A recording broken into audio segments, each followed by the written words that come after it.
Welcome to part 3 of the West Highland Way route description.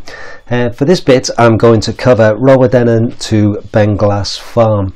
When I finished the last episode we were at Rowardennan, which was 26.85 miles, and I'm going to cover two sections from Rowardennan to Inversnaid, which is 7.43 miles, and then Inversnaid to Beinglas farm, which is 6.82 miles. And again, like I've done before, I'm going to split it up into 3 little mini sections for each one and give you the height gained and ascent and descent for each little mini section as well, just to give you a little bit of a feel of the route. As I mentioned, this is based on my races or my runs using a Sunto watch. I know they'll be slightly different to everybody, but hopefully it'll give you an idea of what's to come. So basically you leave Rowardennan car park and the checkpoint there, and my first little mini split is from there to the new track, which is 1.70 miles. And you leave the checkpoints on a fairly wide path which leads to a few houses and the youth hostel, so it's wide enough for a car. And it's fairly flat really to start with, right alongside the loch, and you can run if you want to. If you're still running strongly at that point, it's fairly runnable. There's a little bit of down, a little bit of up, a little bit of a climb as you go past the youth hostel, and then you go past a few houses, a couple of junctions to go past, but pretty straightforward. You're just going, keeping the loch to your left.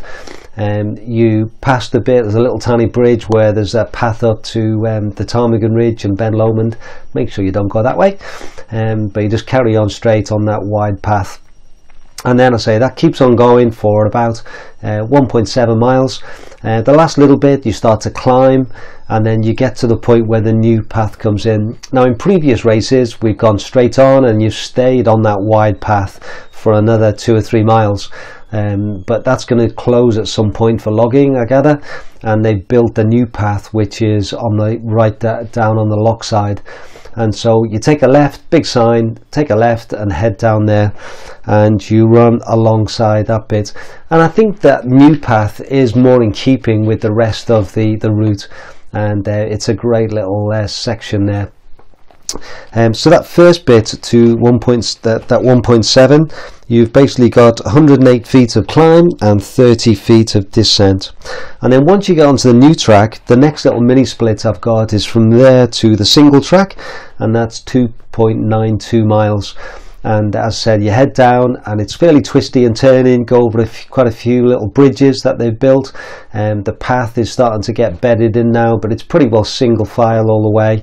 And it is a little bit more technical in the sense of you do have to watch your footing. There's lots of little twists and turns, and you go over some rocks and various things, so just keep your wits about you. But there's times when you're right next to the loch and it's lovely, the water lapping away on the side, and you're running along there. There's a few bits where it's fairly straight, but most of the time it's twisty and turny, and go over a few rocks and things, and a few little bridges and man-made obstacles. I reckon it's 285 feet of ascent and 217 of descent. So I think overall it's probably less climbing than the higher path, but I think it's a bit more twisty and turny, so what you gain in some things you maybe lose in others. And I think most people look at it comparing times, say it's between 5 and 10 minutes slower on that lower path rather than the higher one. But once you reach the main path again, it comes up, and then you got a little bit left on the wide path, and then you come to my mini split, which is basically where you go onto the single path, and that's the final section to Inversnaid, and that's 2.81 miles, and you've got 138 feet of ascent and 256 feet of descent. And once you're on that single path, things do start to build up a little bit in the sense of a bit more technical. From there to Inversnaid, it's not too bad. It's single track, but it's a pretty runnable path most of the time. There's 1 or 2 little streams to go over. Again, a couple of bridges to go over, but basically it's a single track all the way in. As it gets closer to the hotel, there are a few places where you have to use your hands as well as your feet just to sort of hold on to things. A few little bigger drops, go over a few little streams as well. and you make your way over. It does seem to drag on a little bit near the end, and a good marker is to look out for the pipes on the left on the other side of the lock. Once you can see them, and the hotel is pretty well directly opposite those pipes, so that always gives me a little sort of lookout. And then as well, about a quarter of a mile before the hotel, you get to a big concrete slab, which is sort of about 2 or 3 feet wide and square. And that's always a good little indication it's a man-made manhole cover or something. But when I go over that, I know it's about a quarter of a mile to the hotel. And the last little bit before you get to the hotel, you have a little bit of a climb, then go to the top, and then a descent over the bridge. If it's been raining and it's been a bit wet at the times, then that water can be really gushing down. If it's been a drier summer particularly, then it's still a stream but not quite as violent. And then you come into Inversnaid Hotel, and I've quite enjoyed being a marshal there, particularly for the fling when I've marshal there, because it's a checkpoint where your support crew don't really get to, because it's such a journey to get there. So in the West Highland Way, we don't really encourage anyone to see their support team, but the mountain rescue guys and the support the marshals there are great. And making sure everyone's sorted out, and you can have a drop bag there just to be able to pick up 1 or 2 quick supplies, but that's what a good place to see people. So that is 7.43 miles overall. It's 531 feet of climb and 503 feet of descent, and by then you'll have run 34.28 miles, so you're well into the race by then. And then from there to Beinglas, again I've split this up into 3 little mini sections at 6.82 miles, and the first one goes from the hotel to a gate, and the gate's fairly old. It's one of those kissing gates that you come to, and after 2.58 miles you've got 108 feet of ascent and 138 feet of descent. Now basically this is probably the most technical bit of the whole West Highland Way. Very quickly after leaving the hotel, it goes into a single path, and then you start climbing, and then you really get into the more technical stuff. And by technical I mean that it's quite difficult to really run. I know some of the top guys must be running it, but for most of us it's a fair bit of walking and a fair bit of scrambling on this bit. You have to use your hands quite a bit. There's a lot of stones and rocks to climb over. There's a lot of tree trunks to climb over, and it's quite difficult to get into a good running rhythm for parts of this. There's bits where you climb up quite a lot, and then you have to descend really steeply with a big sign that says Rob Roy's Cave, and just before that you've got to come down quite a narrow bit, and that takes a little bit of concentration. And I think it's partly where it comes in the race. You've been going for 34-35 miles by now, so you're starting to tire anyway, and then having to lift your legs up and drop them and jump up and down, it just adds to it. But it is a tougher bit. I think the best mantra that I've heard, that I've used on this section, is basically to say run when you can, walk when you have to. And it's the same for everybody. Everybody finds this the most difficult bit. Some people love it, some people hate it. And my biggest tip for this little section would be this, is learn to love it. I think those who see this and dread it coming have already given away time and effort. I remember I've run it loads of times with people that have loved the section, and it's amazing. Just running with someone who's enjoying it just adds to the enjoyment, and you think, oh yeah, this is fun, and it's you sort of make your way over it. When I've run with people who moan the whole time and who whinge about how difficult it is, and I hate this bit and I can't wait for this bit to be over, I'm convinced that they give a lot of time away. So my top tip for this little section would be learn to love it. And if you don't love it and you can get on the route, then get up and down it a few times. Learn to appreciate it. Learn to see the little bits about where you can run, because even though that section, that first little bit, is 2.58 miles, it's not all really technical. Within that 2.5 miles, maybe 1.5 miles of it is harder going, but there's another mile or so which is quite easy going, and there's sections where you can get into a run. But if you've got a very negative mindset about it, then it's easy to get down on that bit. So if you can see, right, oh yeah, this is the bit where I can run now, I can make up a little bit of time, I can get a good momentum going, and run when you can. And then yeah, when you do have to walk, you do have to scramble. Same for everybody, just get on with it, and once you've ticked it off, then it's really good. And there's a couple of quite steep climbs to go up, wooden steps, and I think there's about 3, and the biggest one is the last one, and once you're over that, then you know you're over the worst of it in a sense, and that's good.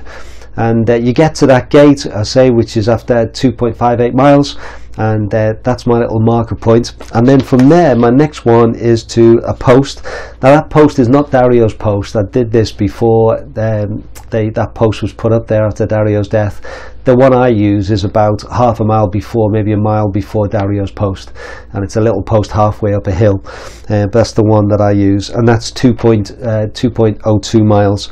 And you've got 246 feet of climb and 177 feet of descent on that to that post. And again, the technical bit carries on for a bit, but there's also bits where you can run. And the bit that I always think is the end of the technical bit is when you have a longish downhill, and then you cross over a little stream on a wooden bridge, and then there's a big open grassy area that you sort of do like a curved shape across it. And then once you get to the end, you go over another stream, take a right, and you're onto a single path again. But I always count that big, once I get to that big open area, which is quite close to the lock, as being the end of the real technical bit, because after that you're on a single file, but the path gets easier and easier. Still got a lot of climbing to do, but the actual technical bit underfoot is pretty well over once you get to that. And then you run up, and you go up past Doonbothy, and then you head down, cross the stream, and then head up again, and then you've got quite a longish climb up to my post, which is after 2.02 miles. After that, you then go from that post to the Beinglas farm, which is 2.22 miles, and you've got 285 feet of ascent and 354 feet of descent, so more down. Climb up a little bit more over a flatter field, and then another bit of a climb, and then a big climb up to Dario's post. And I must admit, that post and that view is probably one of my favourite views and favourites of many people on the race. And make sure you have time just to stop for a moment, turn around and have a look where you've just come. And if the weather's nice and the sun's shining and there's blue sky, it's just an amazing view of Loch Lomond all the way down. And that's why we put that post there for Dario, to remember him. Those who don't know Dario Malagri, he was the race director for 10 years and sadly died in 2009, and that post was put there as a memorial to him, because that was one of his favourite spots as well, looking down the route down that way. So once you pass that post and you head off, you've got a bit more of a climb, then it levels out for a while, and then you start the descent into Beinglas farm. And it's always a key part of the route, I feel, once you've got to Beinglas. And it's the last sort of mile and a half is all downhill, and at that point I'm starting to think, well, if I'm still running okay now, my quads have survived the lock side, I'm still feeling okay, then I know I'm in for a decent race, because I've got a good part of the race over. By the time you get to Beinglas, it's 41 miles, so you're not quite halfway, but you've really broken the back of the more technical stuff and the lock side, and now the path opens out and things start to sort of get a bit broader, as a sense. But it's a real key moment, and that last little run down is pretty runnable. Just be careful, you go over a few little streams and you go over rocks and things, but it's quite a nice steady descent, so you can get into a nice little rhythm, a nice little pace. Again, don't thrash your quads, because you need them for later on, but you can, if you are running, be able to run and keep a decent pace all the way into Beinglas farm. And it does arrive eventually, and it's the place where you'll see your support crew probably for the first time since Rowardennan. Some of you, it might be the first time you've seen them since Beinglas, if that's the way you've worked it and you've used drop bags at Rowardennan and Inversnaid. But it's great to see your support team there, and it can be a real confidence booster. maybe you want to change your top, or if you've been pretty wet, you might want to change more. But I know I always like to get a clean top on there and just have a quick rub down and get some food and be able to set off for the next part of the journey. So by the time you get to Beinglas Farm, you'll have ran for 41.10 miles. You'll have done a total of 3,789 feet of ascent and 3,840 feet of descent. So it's say you've broken a good part of the run, and hopefully you're still feeling in good shape, and you're able to say, right, I've got that lockside over, now I'm looking forward to getting to Ortatia and then getting to halfway and then heading to the rest of the route. So next part will be next time in the next podcast.